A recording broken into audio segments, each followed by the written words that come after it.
In this video, sasagutin ko yung common question nyo sa video ko na Ultimate Kaiser Health Builder, which is yung recommended investment ko for beginner. Tulad ng how to avail ma'am, paano po ba mag-member sa Kaiser, I'd like to start Kaiser, paano ba registration or paano ba mag-apply dito. Ginawa ko itong video na to para you can start on your own, do it yourself online application sa Kaiser Long-Term Healthcare.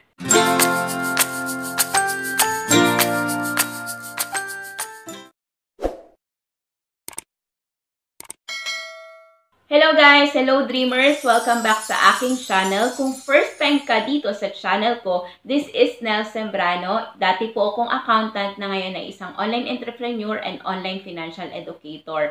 Here in my channel, nagbibigay po ako ng money tips para sa mga gustong magkaroon ng financial freedom sa lalong madaling panahon at online business tips para naman sa mga gustong matutunan kung paano sila pwedeng kumita kahit nasa bahay lang para magkaroon ng time freedom to create a life that they love.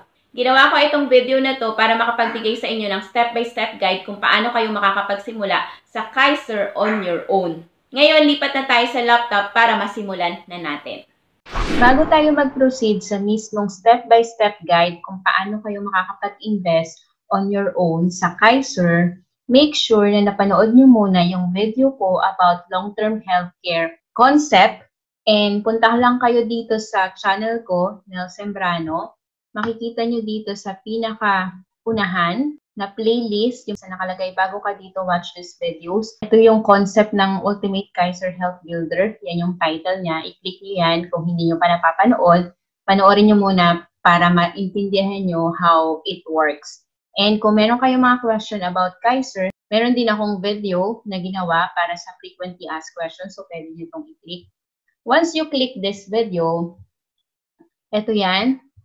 Sa baba, makikita nyo na agad yung link sa description kung saan kayo pwedeng makapag-start ng own Kaiser long-term healthcare nyo. Do it yourself registration. I-click nyo lang to or pwede nyo i-type yung bit.ly/getkaisercode from Nel Sembrano.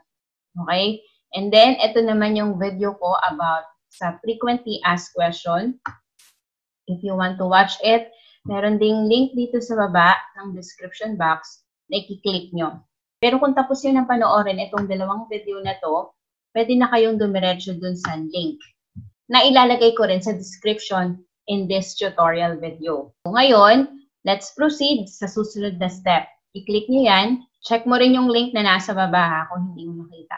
So, mapuproceed ka dito. By the way, kung meron nag-share sa'yo na ibang IMG member because IMG member lang ang exclusive distributor ng Kaiser Long-Term Healthcare or Ultimate Kaiser Health Builder. So, ang gagawin mo, tanungin mo yung link niya para dun ka mag-register. So, etong link na binigay ko sa'yo is akin to. Kaya makikita mo dito na ang agent name is ako. Pero kung sa akin mo nakita yung Kaiser at mas naintindihan mo yung Kaiser sa video na ginawa ko, yung link na registration is ito yung gagamitin mo. Siyempre, kapag ako yung magiging agent mo, ako din yung tutulong sa'yo at mag-guide sa'yo in case meron ka maging problem habang pinaprocess itong application mo sa Kaiser. And ako din yung pwede mo tanungin kapag meron kang question hanggang matapos mo itong mahulugan hanggang sa mag-mature siya.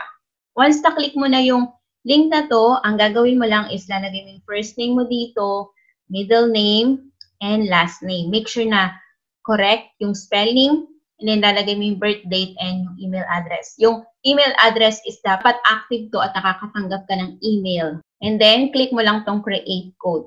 Once na na-click mo na yung create code, ito yung lalabas. Makikita mo dito sa right side is yung benefits. So, nandito yung mga details ng benefits na in-explain ko din sa video. Yan, basahin mo na lang yan. Tapos, dito sa left side, pwede ka mamili ng plan name. So, pwede mong piliin mas mababang plan, pwede namang mas mataas. Ang ideal plan is K100. And then, dito sa lower part, dito ka na mamimili kung ano yung terms of payment. Pwedeng monthly, quarterly, semi-annual, annual, at spot cash. By the way, meron tayong 500 pesos na policy fee per year for 7 years. So, let's say magma-monthly ka. So, i-click mo lang tong choose. Once you click that, ito na yung makikita mo. So, So, ang gagawin mo lang, i-click mo lang tong complete client application now. Actually, masisend din ito sa email mo, kaya kung hindi mo magawa ng sunod-sunod, pwede mo siyang balikan sa email mo at doon mo i-click. Make sure na tama lahat to, yung nakalagay dito. Yung first payment mo, including na yung 500 na policy fee. So, click mo lang yung next. And then, dito ka na mag-fill out ng information regarding you. So, automatically, nandiyan na yung pangalan, middle name, last name, then yung height. Make sure na ganito yung format. Tapos, yung weight, make sure na naka-pound siya. Kung ang alam mo lang is in kilogram, i-convert mo na lang. Pwede mo namang i-convert yan sa Google. Date of birth ng proposed member, age, place of birth, nationality. Lahat ng may asterisk na pula, required yon. Tapos gender, civil status, home address. Yung home address kung OFW ka, yung home address na lang dito sa Pilipinas. Ito madalas na tinatanong sa akin yung home state. Either NCR, so anong region. Ito hindi naman required. Pwede mo ilagay dito yung mobile number mo kung OFW ka, yung roaming or yung number mo dyan. Email address, again yung active. Occupation, i-describe mo kung ano yung trabaho mo. Employer, pangalan ng amo mo or pangalan ng boss mo. Tapos yung address kung saan ka nagtatrabaho. And then kung meron kang TIN number, lagay mo na rin dito pero hindi naman din siya required. Pero ilagay mo na rin dyan. Tapos kung OFW ka or seaman or nag-work ka abroad, lagay mo kung nasaang bansa ka. And then required to, yes or no. Kung yes, kailangan mong ilagay yung PhilHealth number. And once natapos mo na itong i-fill out, i-click mo lang itong next. Kapag ayaw mag-proceed, ibig sabihin meron kang hindi na fill upan dito sa taas. So, i-check mo ulit. Once na-click mo na yung next, ito na yung lalabas. Dito mo na ilalagay kung sino yung gusto mo maging beneficiary or beneficiaries.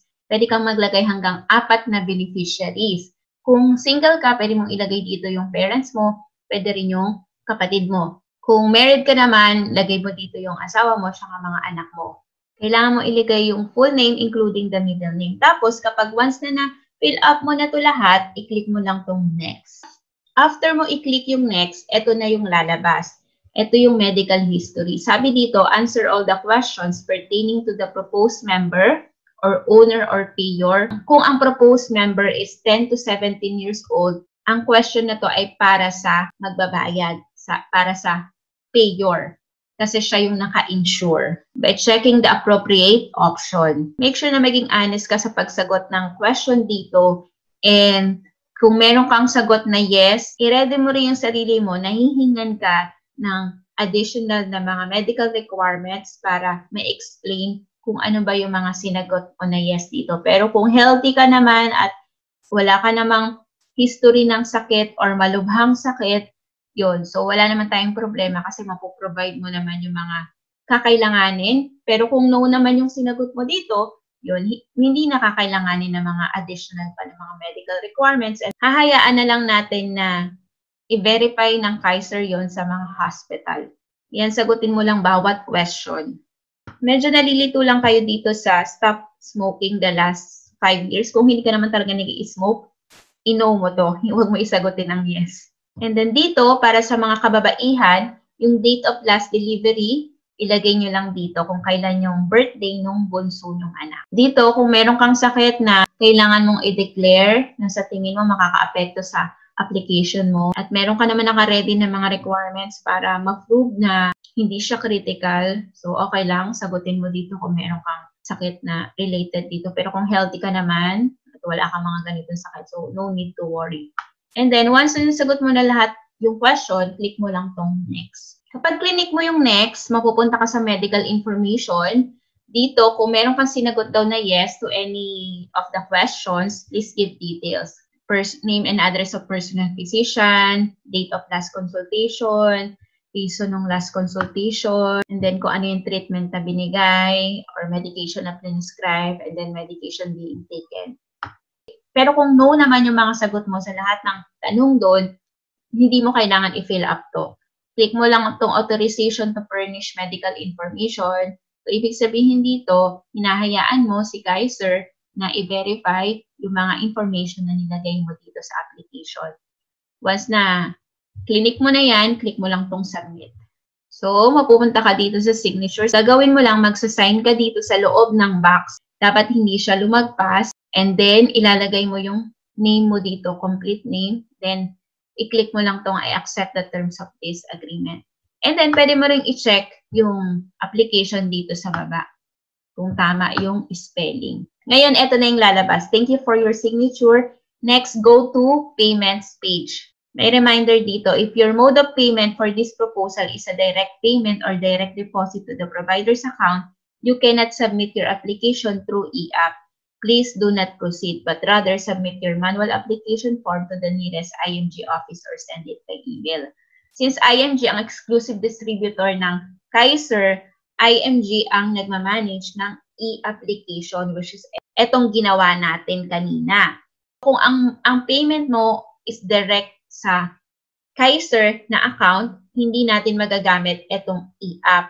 Instead, kailangan mag-manual application. Ibig sabihin, sa IMG bank account muna tayo magbabayad yung initial, and then yung susunod nyo naman na mga installment, pwede na kayo magdiretso na deposit sa Kaiser bank account. So, i-click mo lang tong next go to payments page. Ngayon, ito na yung lalabas. May iba't ibang payment option na pagpipilian kayo. Money remittance, bank deposit, online bank transfer, credit card, or debit card. Mamili na lang kayo kung ano yung mas convenient para sa inyo. Ipapakita ko rin sa screen yung bank account ng IMG para makita nyo kung ano yung mga available na bank accounts nila para sa online bank transfer. Kung ito yung pipiliin nyo. So, let's say ang pinili nyo is bank deposit. Ito yung lalabas sa screen, i-click nyo lang tong bank deposit or remittance. Click nyo lang tong next step. Ngayon, mamimili kayo dito ng bangko. Huwag nyo tong pipiliin kasi ito is for Kaiser sub-payments only. Dito kayo mamimili. BDO, BPI, Land Bank, Metrobank, PNB, RCBC, or Union Bank. Hindi nyo to pipiliin yung provider direct kasi hindi natin mapaprocess yung application nyo. Once na nakapili na kayo, click nyo lang yan.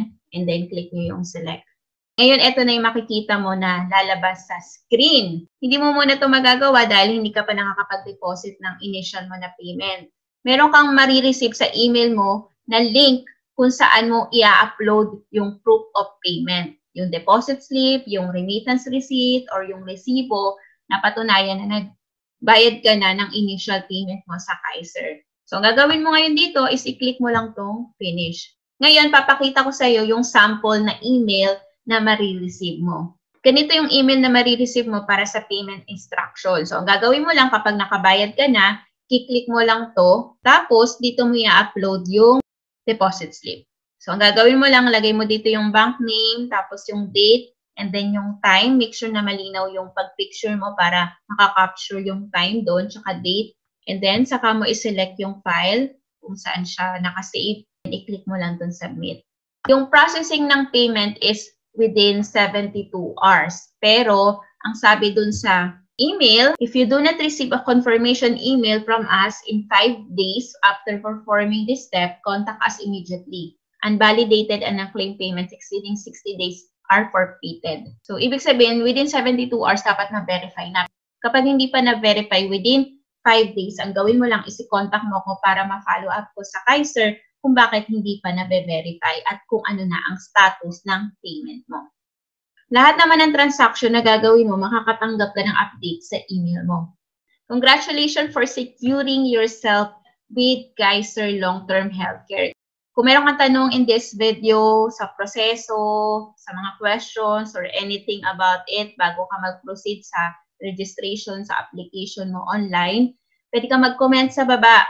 Comment ka or kaya i-contact mo ako sa FB page ko or Instagram na Nel Sembrano or i-email mo ako sa sembrano.nel@gmail.com. Sana nakatulong itong tutorial na ginawa ko sa inyo. Hindi man kayo makapagsimula ngayon, pero in the future, magagamit nyo itong tutorial na to kapag nag-decide na kayo na magsimula ng Kaiser Long-Term Healthcare nyo. At kung gusto mo laging updated sa mga new video ko every Thursday and Saturday, don't forget to subscribe at i-click mo yung notification bell para ma-notify ka pag meron akong bagong video. Always remember to learn new things every day, do what you love, and enjoy life. See you again in my next video. Thank you for watching. Dream big, dreamers. Bye-bye!